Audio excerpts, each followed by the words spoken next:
Welcome to How to Run Profitable Retreats.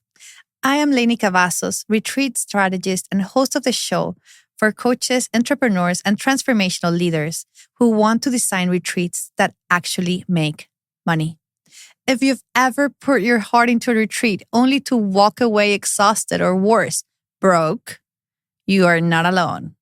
This podcast is here to change that. Each week, I'll bring you stories, strategies, and expert insights to help you create meaningful, transformational retreats that also support your business, your lifestyle, and your bottom line. Let's make your next retreat not just powerful, but profitable. Hello, welcome to another podcast episode of How to Run Profitable Retreats. I'm your host, Lainey Cavazos, and I'm so excited to bring to you today, Vanessa. But before we even go there, I want to just ask you for one favor. If you like these episodes, please subscribe so we can share this message with more people. We want more people to be running on profitable retreats that get clients back. Yeah. So thank you so much for being here, Vanessa. And just so you know a little bit about Vanessa, she is the founder of Eden and Empire, a membership community helping Christian women entrepreneurs build businesses that honor both their divine calling and their desire for impact. With 8 years of experience in business strategy and faith integration, Vanessa has helped countless women create clear messaging, sustainable systems, and meaningful growth. Vanessa, thank you so much for being here today. Yes, thank you. Right. Vanessa, I think today we want to be talking about personal branding, and I am so excited about this topic because I am so passionate about it. But first, let's just maybe let's take about what do you think or consider is like personal branding? Yeah, So for anyone who's not very aware of what personal branding means. yeah. So first of all, I am so excited. I feel like I don't get to talk about this topic enough. So to me, a personal brand is allowing your audience to get to know you, like your clients, the people that you are trying to connect with, to know you and your business. And I'm huge on your business isn't separate from who you are. I really believe that it is a huge piece of you. So you are your brand. You know, when I go to a store, if I see someone that I know, they know me potentially for my business and vice versa. So it is something that I believe that you connect on a deeper level with people. When people know who you are, they build that trust. And I think that a lot of businesses are recognizing the importance of connecting with people on a deeper level, and more often than not, the easiest way to do that is just showing up as your most genuine self and letting people kind of know that piece of you. I also think there's a level of social media or just this internet online driven world that people are craving that authenticity. I feel like there's not another word for that, but just craving real people and real connection and honesty, because we're always trying to be sold to in the online space. And I also think that a lot of people put on just this highlight reel and this front, and it allows people just to connect on a more deeper level. So there's so many different facets of why I believe that being who you are and showcasing that through your business is important. But to me, I think that it's almost imperative that businesses have that in some way, shape, or form.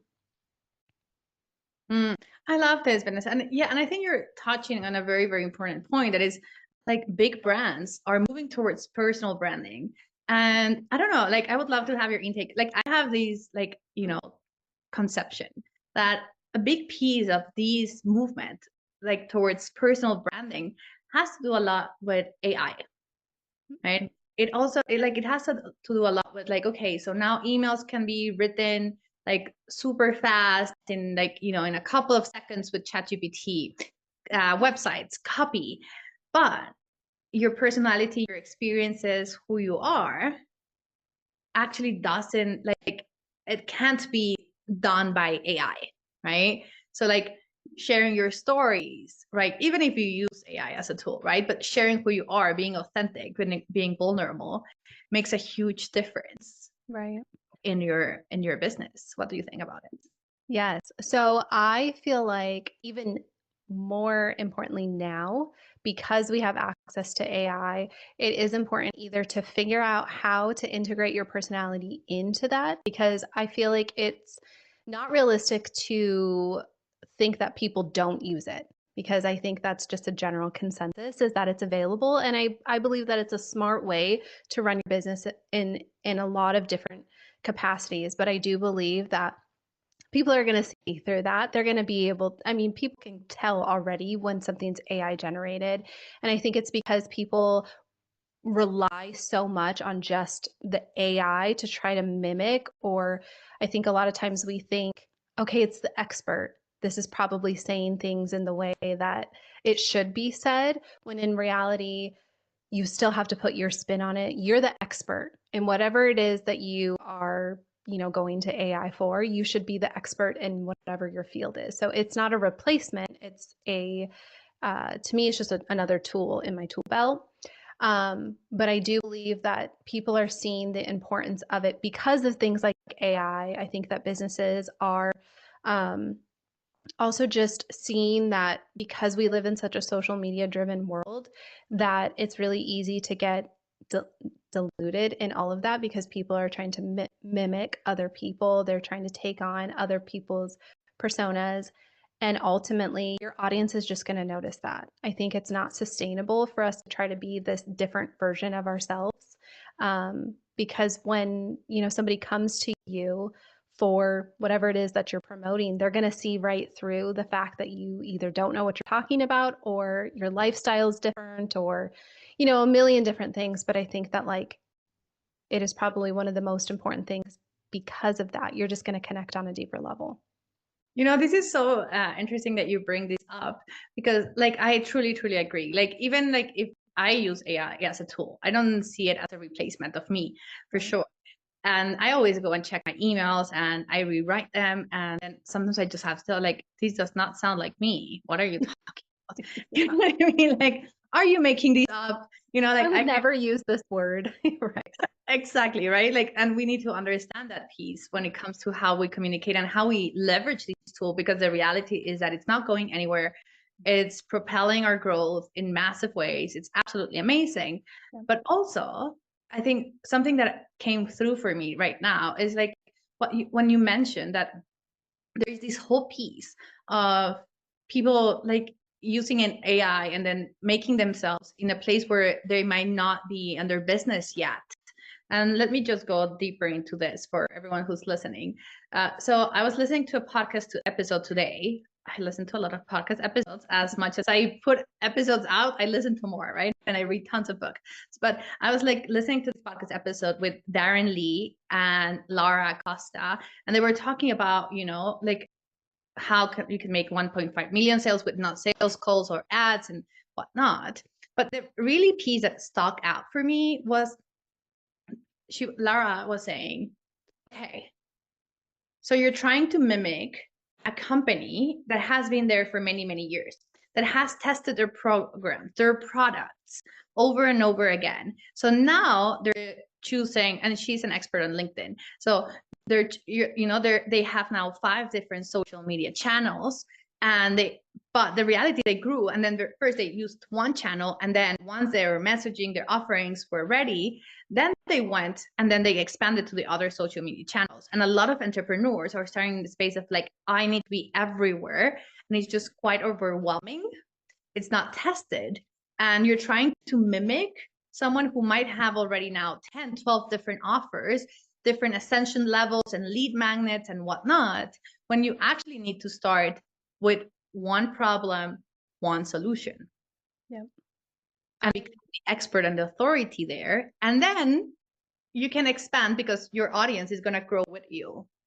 Yes. But no, I think I see this a lot. People are they look at my, my website and my funnels and all the things are coming through, and they're like, I want everything here. And I'm like, no. We do this in phases. I'm like, one thing, we test it, we run it. I'm a big fan of market research. And then from there, we can go into this space of what's next. Yeah. But your personal brand is so connected with who you are. And who you are is going to shift in time. You're not going to become that. You're not going to be the same person in 5 or 10 years, right? So I don't know, like I would say in this phase, when we're really talking about like your personal brand, you need to understand that that is going to shift. And because it's going to change and it's going to evolve as you evolve, how can you really represent who you are authentically into this space? And I think here, like a question that comes, like, you know, you work, like, I love niching down. It's like one of my biggest, like, favorite things ever. I just think, like, you know, with 8 billion people in the world, there's enough people so you can niche down as much as you want. Yes. Yeah. And I know you focus working with Christian women. So, like, I would love to tell me, like, if you can tell me a little bit about, like, how does that look like in the space of, like, you know, as a personal brand? Like, how does that relate, for like example, for like the values of their brands, of your brand? And, like, you know, how does we use that as part of like our personal branding? Yeah. So my mind is going a million miles a minute because I have like all the things that I want to talk to you about based on what you just said. And I feel like for first and foremost, I think that the biggest thing that businesses do that is can be harmful is trying to be something that they're not, for one. And second of all, is that they are trying to just 100% copy the blueprint of another business when it was intended, our businesses aren't intended to be that way.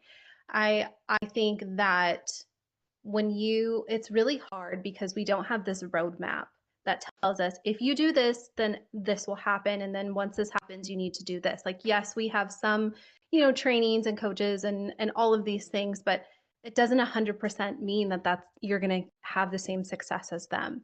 And so, these companies that come, or not company, well, sometimes companies, but brands or businesses, they have attained that level of success, but they don't see all of the things that happened prior to that for them to have a million lead magnets and all of these tested things, and they're making multiple 7 figures. Like, they probably are doing all of those things, have done all of those things, but it's not. Why are we comparing our chapter 1 to somebody else's chapter 50, right? Like, we're not at that place. And I think we have this world that we live in that is always in the mentality of like, you need to grow and you need to grow fast. And for some people that's okay. And maybe this contradicts, what some people think, but I feel like it's okay for you to grow at your own pace. It is okay for you to grow slower. That doesn't mean that you're a failure. You're not, behind if it doesn't happen right away for you. Because I think for a lot of people, it's not sustainable for them to be running 10 different lead magnets and have 5 social medias. What you don't see is that they probably have a team behind the scenes that are running all of those things for them.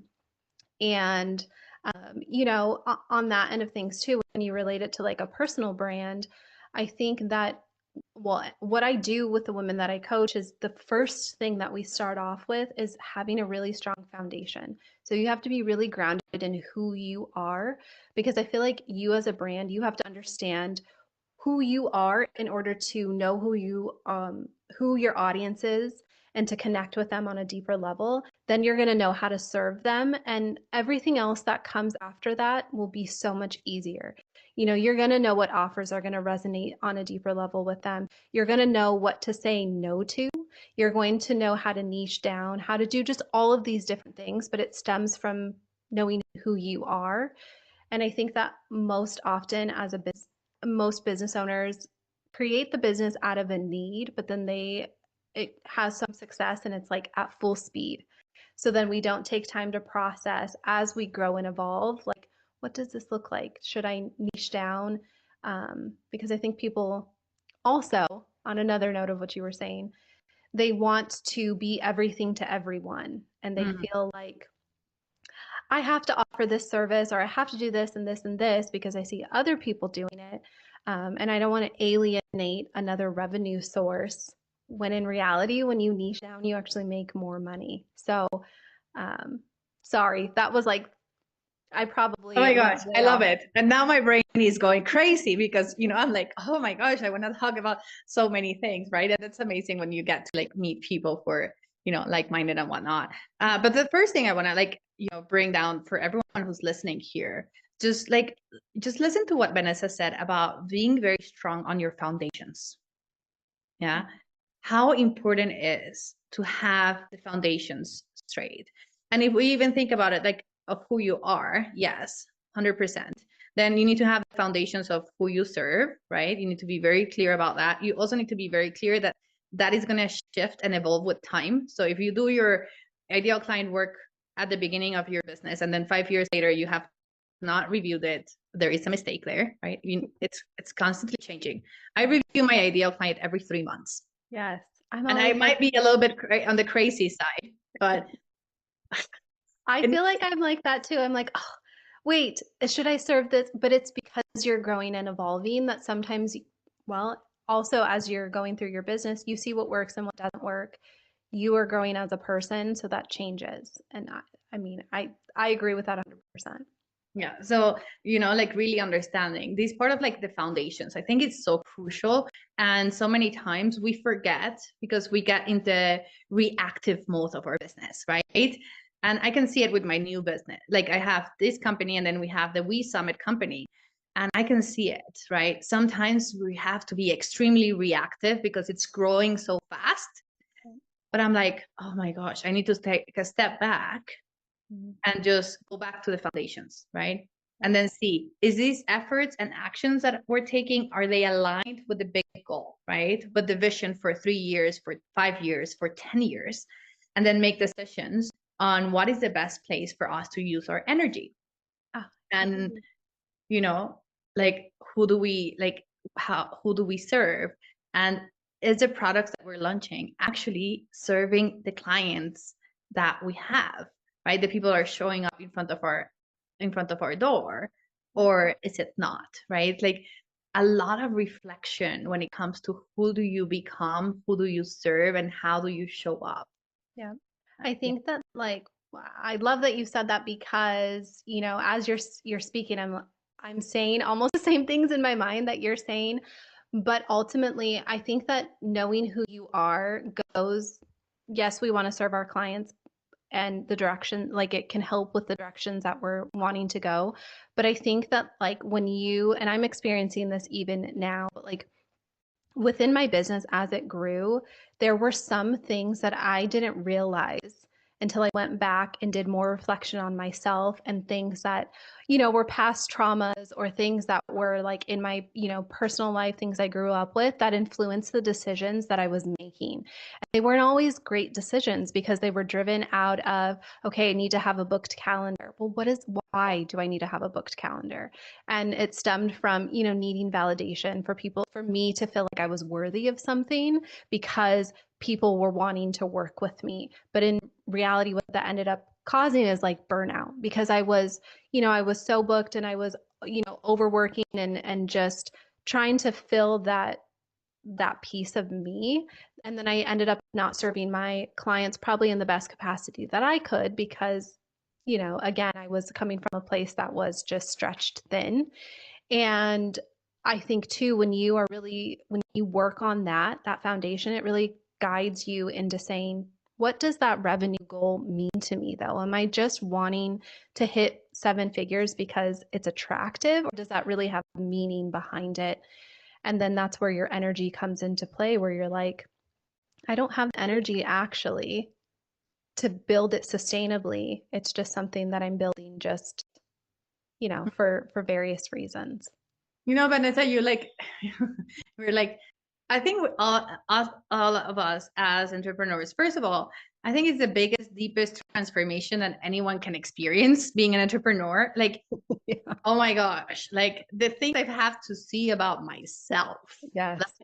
We could talk for hours about all the things I had to oh, I sabotage myself this way. Awesome. Unknowingly. Right? Yes. Right. Like sometimes not even like making an offer, like simple things, or, like having a conversation with someone who was perfect and me being like, they probably don't need it.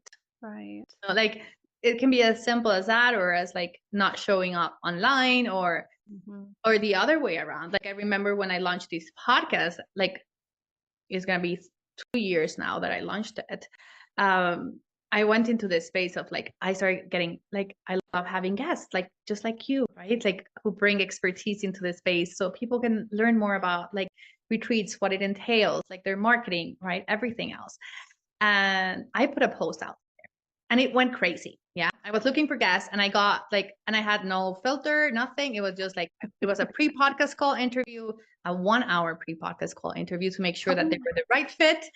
Yeah.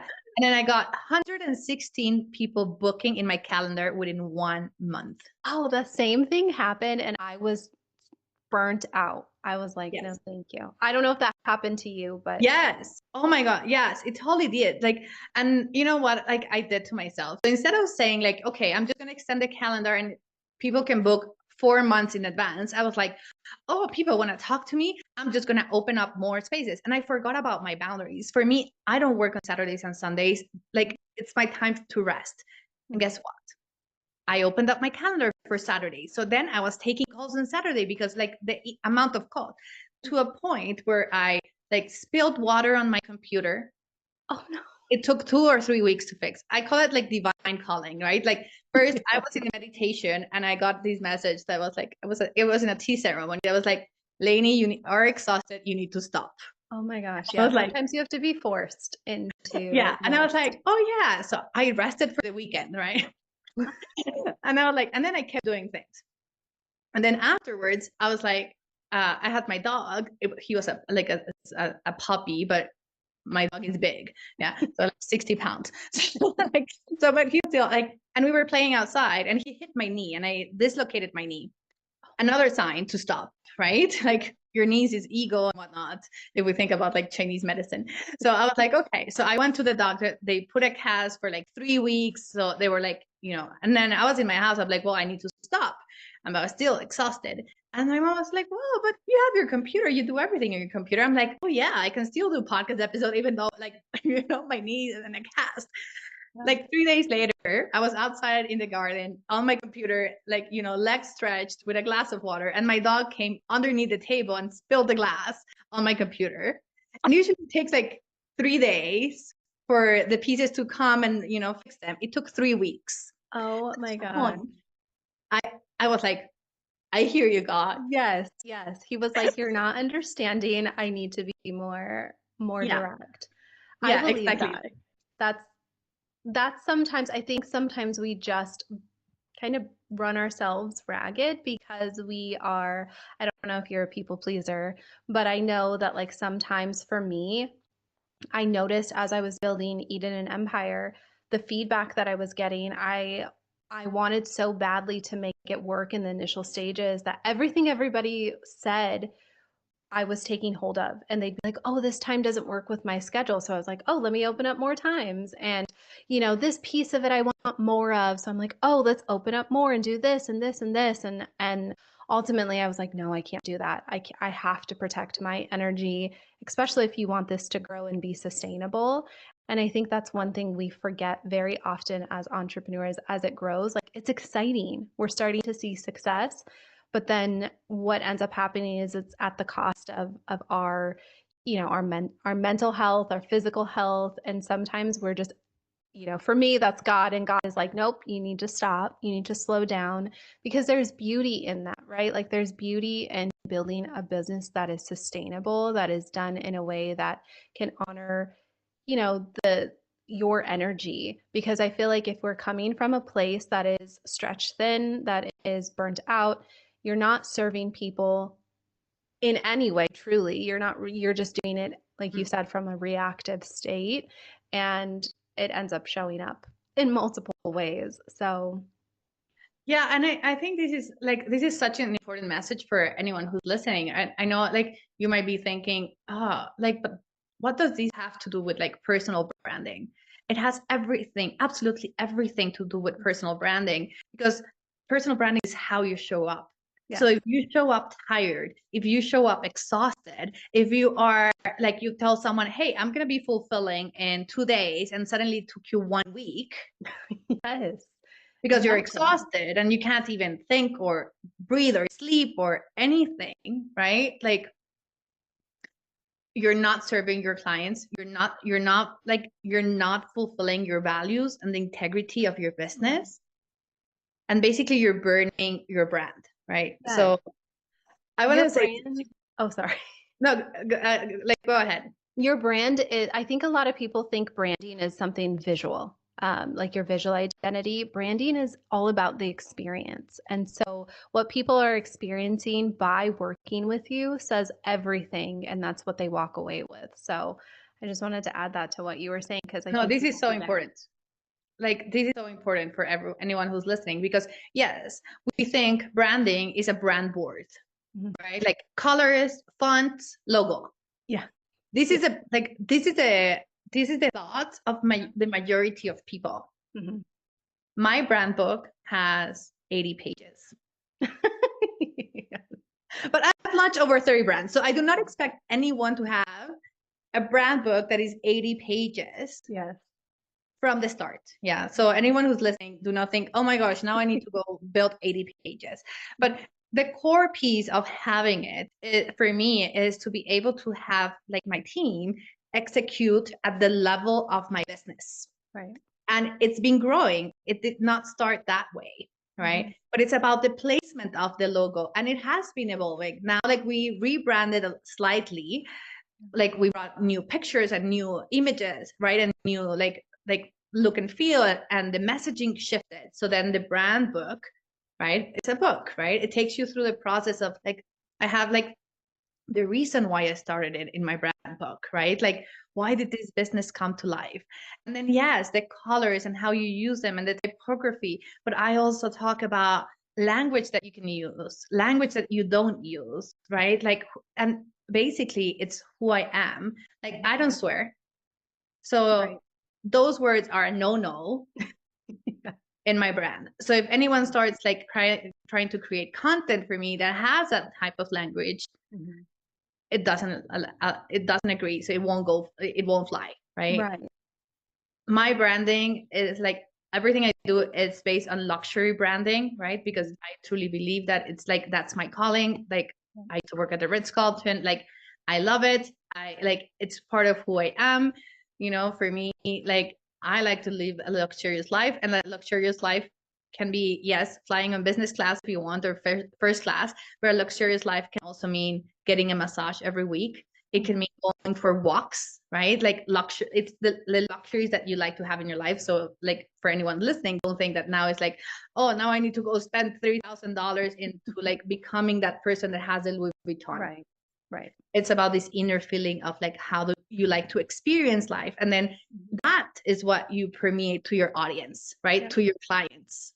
Yep. That's the way you want them to feel. And in order to have that, right, the language needs to be aligned, the images needs to be aligned, the messaging needs to be aligned, who you are needs to be aligned, right? Like, who you accept as clients as well. Yes, I think that most oftentimes as business owners, we are starting from a place that it's a personal need that we've seen or we've experienced. We take so much into our business in general. Most oftentimes, that is our values for sure. And I think the reason being is because we're trying to fill that gap, and we resonate most. I think most people are probably their own ideal audience, and they kind of forget that piece of it. But when it comes to building a luxury brand, there's so much that goes into it beyond just the visual identity, because the visual identity is the first piece of what most people see when they work with us. And so it has to relate to our audience. And you could be somebody who works with, construction workers, right? They probably don't have like this glamorous, overall luxurious brand. Like, that's not what most people think, but there's ways that you can incorporate that. So for example, my husband owns a landscaping company. And so what we did is we obviously niched him down. He just now works with hardscapes.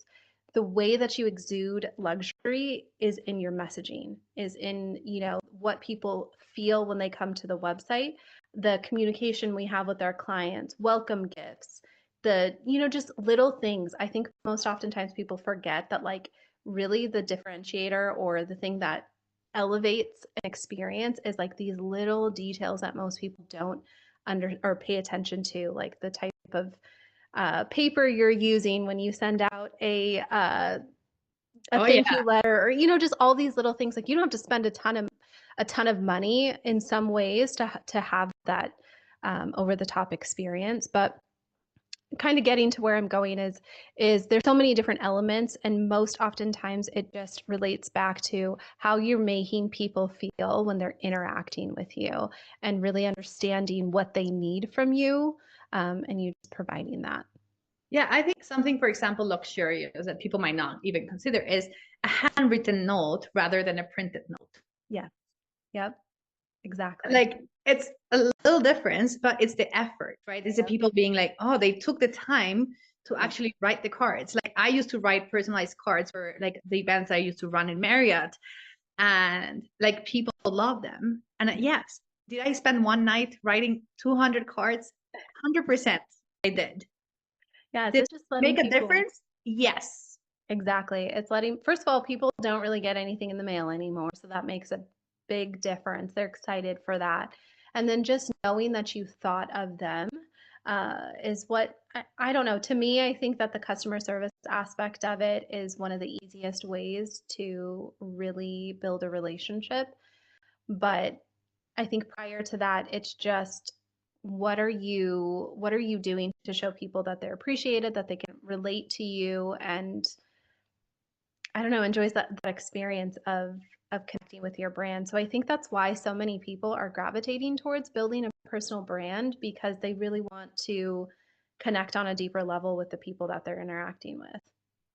Yeah. So for example, tell me, like, if for anyone who's listening here, if they're like thinking, okay, so I'm gonna go like dive deep into like building my personal brand and really owning my experiences, my authority, who I am, and share it with the world. What would be like the three key things that you would say these are the musts for you to in order for you to start Are you saying start like a like if you're personal wanting brand? yeah, Like if you're wanting to elevate it? yeah. Okay. So the first thing that I would do is know your audience. So when you're stepping into this next space, most oftentimes people are probably going into a higher dollar amount, right? So you need to know what you have the capacity to handle, because a lot of people think, "Oh, I want to work with high-end clients." That might mean that you scale back in the hours or like clients that you're taking on, but that requires a higher touch experience from you. So you are doing more with your clients. Do you have the capacity to do that? So I would look at that first, and then you have to get into the mindset of what that client wants. Like, what do they need? What type of experience can they expect from you? And then that influences your visual identity, right? I think a lot of people are like, I just want to use this brand color because it's pretty. There's color psychology associated with it. So a lot of times with luxury brands, they tend to use more muted colors, more high-end, thinner fonts. Like there's so many different things. I mean, obviously other brands can use color strategically, but there are so many things that are rooted in science, and it's all based on what your audience wants to, or what your audience needs from you. So I would say figure out what you want first, what you can handle, what you have the capacity for, then understand what your audience wants from you, and then work on that brand perception as far as like your visual identity, because that's what they see first. What your clients perceive of you is generally what they're willing to pay. So if they perceive you as a high-end brand, they're going to think, okay, that probably comes with a higher dollar amount. And it's not everybody wants to work with high-end clients, but that's just my example. So don't Oh, think that that's the only way to go is right. Yeah. It's like we either go for volume, or like in quality in a way, right? So either we have pre-recorded courses and we just sell a bunch. Yes. And then you don't it's a system and then it's selling and then you do your thing, you go promote and that's kind of like the space. And then you can have like the quantity. And I think the capacity that you brought is so important. Like for me, for example, I only take 3 one-on-one clients per month because there is so much that I do behind the scenes for them. Like we write like the copy for the retreat pages. We do we create a costume marketing campaign based on who they are. We do market research to make sure that they're actually talking to the ideal client. We define language. Like we go through a whole big process within 3 months, that it's not just the hour that I show up and we have a discussion and we map out and we do things. The time that I take to actually execute and my team, but a lot of like when my one-on-one clients, like they get me, right? That's why they're paying the big dollar sign, because they're getting like me, my knowledge, my experience, everything that comes into. So I limit it, and I'm like 3 people per month. That's it, right? So like, and a lot of people might be like, well, I do this exercise of like finding your capacity, and people are like, I have like 20 one-on-one clients, and I'm like, well, how long does this actually take you to fulfill? Is it just 1 hour? Because if it's just a 1 hour, I still think it's a lot, but fine. You know, therapists, for example, they don't have fulfillment afterwards. Yeah. You can have a different like framework, but for me, fulfillment a week would take around like maybe sometimes 3 hours, 4 hours. Yeah. That means I'm already spending, if I have 3 clients, 12 hours a week. I think on that end too, I think a lot of times people think that having a booked schedule is really what, or like having a lot of clients is a success. Yes. And in reality, if you have 20 one-on-one clients, you probably need to up your rates, because there is that demand there that people are seeing your worth. Now there's so much that goes into the psychology of that end of things. But I just think that like ultimately your energy levels, is that sustainable for you long term at this price? Because I think most oftentimes people are doing that because they don't think that they're able to or worth being able to charge more, and in reality you are already at that stage. So I don't know if you see that a lot with people, but I see that all the time with people I work with. I see it more often than not. That's why, like, you know, like this podcast it's called How to Run Profitable Retreats. Because what I see a lot is people, like, I had a call with someone who was like, you know, it was a discovery call to hire me on a BAP day. So I offer those are like 2 days intensives. We get a lot of things done, right? For those who like are like, I cannot go through your 1-year program, Lainey. It's too like my retreat has to happen in 6 months, right? We just need, like, you know, and they have a lot of things already like set up, but then, you know, we need to like map it out and make sure that everything is executed. And I was having this call and I was like, okay, so I kind of do like a doctor's appointment, and I just ask a lot of questions, and, you know, and no one knows I'm going to be asking these questions before the call. So, you know, they're not coming prepared. So it's like, but I ask a lot of questions, and I'm like, okay, so how much do you want to make from your retreat, right? Like, how much, what's the profit? What is this? What is that? And I go through the whole process to really figure out where are they at. So see how what's the best way to help them. Right. And then I was like, okay, so what do you want to have for this retreat that you want to plan? And she's like, a 10% profit margin. And I'm like, what the hell? I mean, and I was like, how many people do you want to have? And she's like, well, like at least 7. And I said, like, okay, so if you want to make 10%, that means you need 6.3 people to pay you to cover the cost. And then the 0.7% person that is left, that's when you make money. Do you want to be working for everyone else, for the airline, for the Airbnb, for the other people who are showing up and, you know, doing the catering, for the other facilitators that are going to come help you out? Yeah, I think that stems too from people not having any clue of their cost of doing business and just kind of running things. They think, oh, well, this is how much I'm making off of the retreat, that's fine. You know, I think that most people just don't realize all of the things. You're basically paying the people to come to your retreat. And I think that people get to a place of probably burnout because they realize that that's not sustainable for them to do all of this work and not make really like anything. 70% of retreat leaders do not make a profit. Mm-hmm. It's crazy. Mm-hmm. I mean, it's insane because it takes so much more work than putting an online course. Yes. I mean, if you're gonna do a retreat, might as well do it right. I guess unless you just love community and hanging out with people and you're just wanting to do it on that end of things, but I feel like you deserve to be paid for your time, your expertise, all of these things that you are putting into making this retreat worth well, I mean, not that it wouldn't be worth it, but like it at that point in time, if you're having to basically pay people, it's like what are we doing the retreat for? Right, exactly. And I think I want to like just like circle this around a little bit for everyone who's listening about what Vanessa is talking about, like paying people to attend your retreat.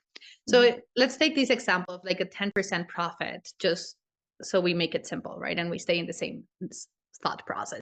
So if you're going to be making 10% and then you're just putting actually the cost of your retreats and not the cost of marketing, right? Like the 6 months of promotional campaign, the amount of hours that you pass behind social media, the emails that you have to write. Maybe you need to hire a copywriter, right? Like all these things, if they're not even in your budget, and most times people do not put them, people do not measure how many hours they're going to spend on social media promoting. Like you do not put the cost of your time for the discovery call, for example, right? And then you do not have the numbers of like the conversion rate. And I know I'm going a little bit technical for all of you, but all of you amazing people in how to run profitable retreats, we are up leveling our game, and we're like talking a lot more about numbers and data and what happens and whatnot, because like I want people to make more money. So we're picking it up a notch for sure. But like even the cost of running a discovery call, it costs you money to run that discovery call, from generating the lead for them actually to show up. It costs you also if people do not show up, right? Because it's time that you're leaving behind. And then let's imagine that you have a 20% conversion rate. That means you need to talk to 10 people in order to get 2 people to sign up. So these other 8 people are also part of your cost of running this retreat. So if you do not take this into consideration, what happens is you're having so many costs before the retreat even takes place that you are paying people to attend your retreat, because these 10% will not cover those expenses that you came into before the retreat even took place. Right. I mean, just in general, I think that people forget that their time is part of that. And you having to go out and do all of those things, that's time that could have been allocated towards any other part of your business. But I think also people forget like the Zoom that you're on, that potentially costs money. The social media platform that you're using when you're paying for ads, or maybe you're potentially just paying for editing tools. Like there's so many things that go into the cost of running your business that I think that people are like, that part of it, that's minimal. That's this, that's that. And it's like, no, you have to factor that piece of it into, more than anything, your time. I think people just don't account for or even know what that even looks like. Yeah, no, I totally agree. And and I think this is one of the premises of like what I always talk about. And like that's why I always talk about like create a 6-figure retreat business. Very, very clear to the business. Like you need to run your business like a business, not like a hobby.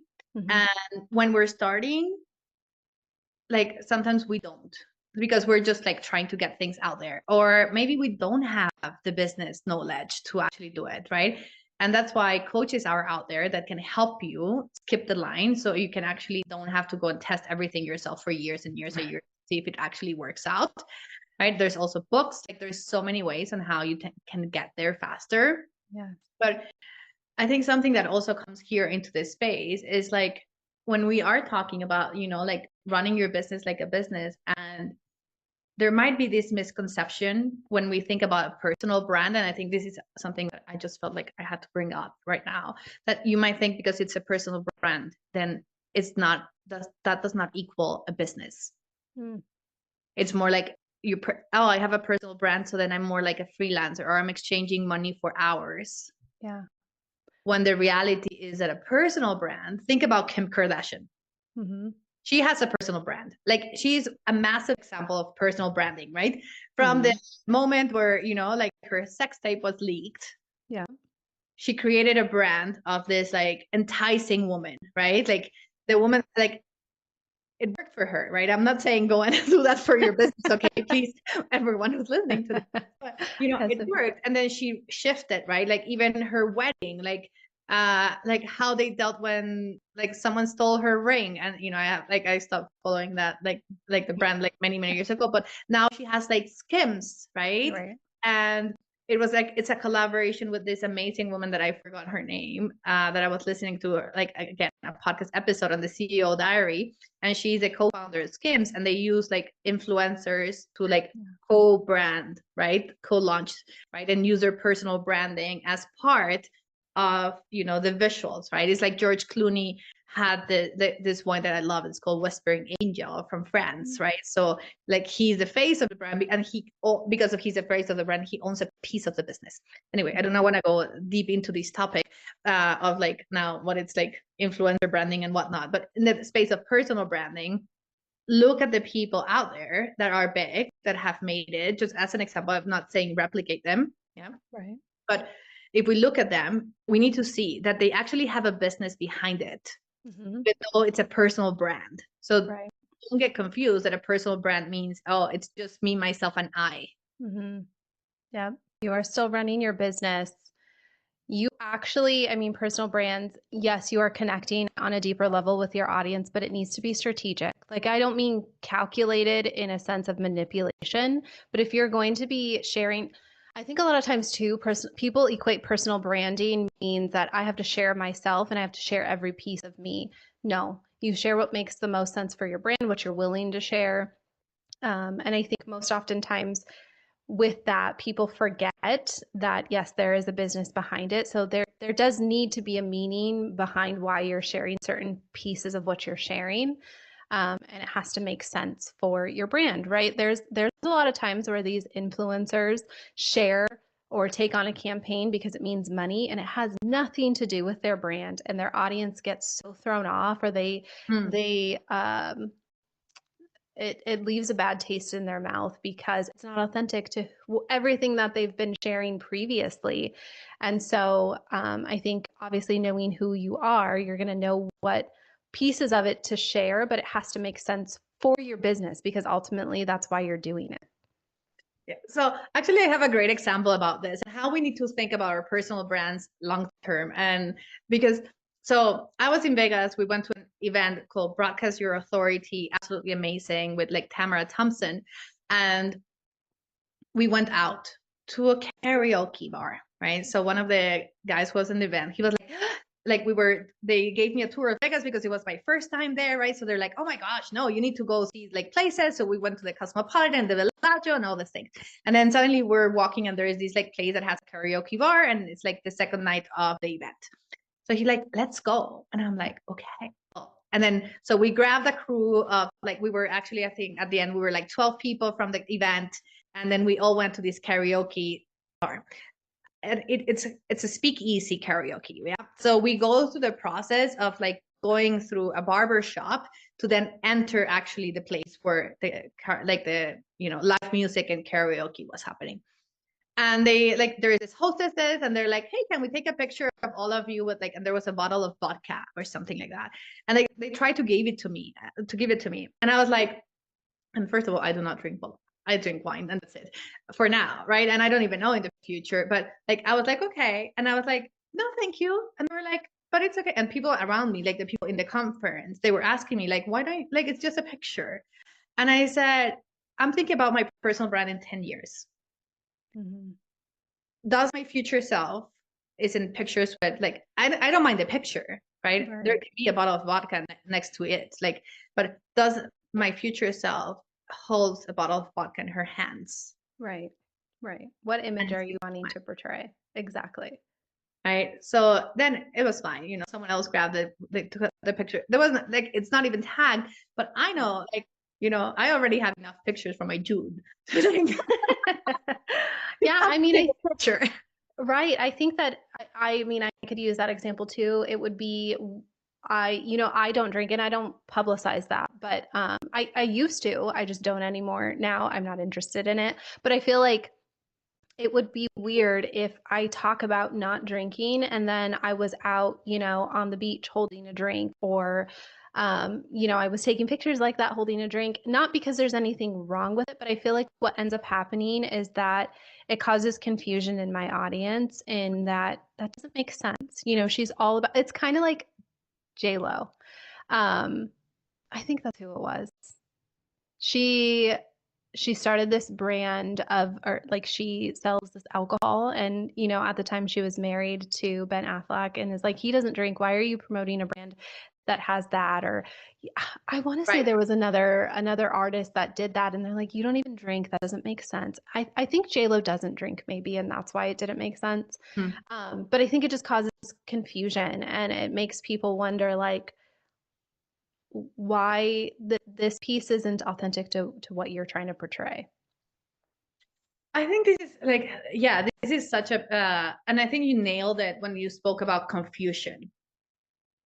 Mm-hmm. I think we have this unconscious pattern of trying to confuse people about who we are, who we serve, what we do, Yeah. and how we do it. Yeah. Because we just want to serve, and it goes back down to the niching, right? We just want to serve everyone. Like, I tell people, you do not have to wear like 20 hats. It's not your role to be an expert in marketing, business, finances, budgeting, ads, digital marketing, CRMs, SEO. Like, no. Yeah. It's like, yes, maybe at the beginning you need to learn a lot more than others, right? And you cannot go out and hire everyone, spend hundreds of thousands of dollars when your product, your services haven't been even tested. Right. But you do need to think about it, like, how can I, like, how can I make it simple so I can then like have the phases and then have a finance, like, a plan of expansion, and know that these are the expenses that are going to come through in the future. I think one of the things that pops up for me too is it kind of ties back to what we were talking about in the beginning. The thing about, like, AI, or even when you hire out a team, if you're not clear on who you are and how to portray yourself online, it's going to cause confusion, right? Like, if you have a team that's posting and promoting, or a copywriter and all of these things, you can't hand them, this is my brand, but your brand is 20 different things. And you also can't, like, AI, the thing about AI that I think people forget is it's just prompted. So whatever you prompt it to do is what it's going to do. That doesn't necessarily mean that's what you want it to do, or that will actually be accurate. It's just based on what you've told it. So then that's all it has to go off of. So if you've told it something that isn't 100% accurate, or it's not detailed enough, is not necessarily going to give you what you need, and it may not be authentic to your brand. A lot of times, I mean, even at the bottom it says AI is or whomever you're using, like, it's subject to mistakes. So make sure that you go back in and you proofread that. And if you're not clear on those things, it can confuse your audience, right? Because you have AI telling it one thing, you're saying one thing, your team's saying something else. Or I could just prompt AI and it could sound like, a 30-year-old man one day, and then the next day it could sound like my authentic voice, or it could sound like a robot. So I think that's really important too within your branding, is just stay consistent for sure everywhere you're at. That way you don't confuse people. Oh my God, I think this is so great. And we're going to be wrapping up in a second, but I just want to bring this to all of you who are listening to this episode. Just let's try to bring together a little bit of like the ideas here. Like, one of the biggest things that we can see is, like, you need to know who you are. What are your foundations, like who you are as a person, and your business is an extension of who you are. Right. You need to be ready to know that in the future, your ideal client will change. You need to know your ideal client. You need to befriend your ideal client. Yeah. Mm-hmm. Like, you really do. Like, it needs to become like your freaking best friend, and know them, like, they basically a stalker. Yeah. Yeah. A little bit. Yeah. A little bit like a stalker, right? That's why I do like so much market research all the time, because I'm just like so curious, right? So and I'm like, okay, so we have to, like, foundations, right? And then we have to have, like, like a clear, like, niche, like a specialty. We need to understand who we're talking to. And that takes us towards, like, a very, very clear message of, like, who you are, how do you show up, and who you serve. Right. I think it's very, very important. And as another piece, you need to also understand that at the end of the day, you need to run your business like a business. Even if you're for like the front of your, like let's imagine this is like an actual shop on the streets, like a brick and mortar. Yeah. Even the face, the part outside of your store is your personal brand. Behind it's an actual business. Right. And I think also something very important that you said is you need to understand your capacity for clients so you don't burn out and you don't go crazy, and go at your pace. Right. Right. I think this is very, very important. Go at your pace. If you're not ready to be on like 3,000 podcasts as a guest, we'll start with one. Right. Exactly. I think all of those are really important to just helping drive you to building that sustainable business, because it's all rooted in your values, your capacity, and just knowing who you are. So I love that. I do think that summarizes it. I don't know that I could have. So well, Vanessa has a gift for all of you. So it's a brand assessment. You can have the link to actually go get it on the show notes. Yeah. So if you're like wondering, well, where does my brand stand out there? She has like this amazing quiz. You can go do it, get the results. It's absolutely amazing. So I highly recommend you if you're like, well, I'm not so sure if my brand is actually there where it's supposed to be. Like, make sure you go and get it. And then Vanessa, if people want to connect with you, what's the best way for them to do that? honestly, I would probably say my podcast, the Eden Edit, just because I give tips on branding and marketing and just really finding who you are. So I think that's probably the one that I would shout out just based on our conversation today. But oh yes, I love it. I think this is so great. Well, amazing people listening to this podcast episode. I hope you really, really enjoyed it. I was so excited to have you here, Vanessa. And it's just so powerful for all of us to really learn about the foundations of our business. And, if you like this episode, go ahead and subscribe so we can share the message with more people. Thank you so much for being here, and I'll see you next time.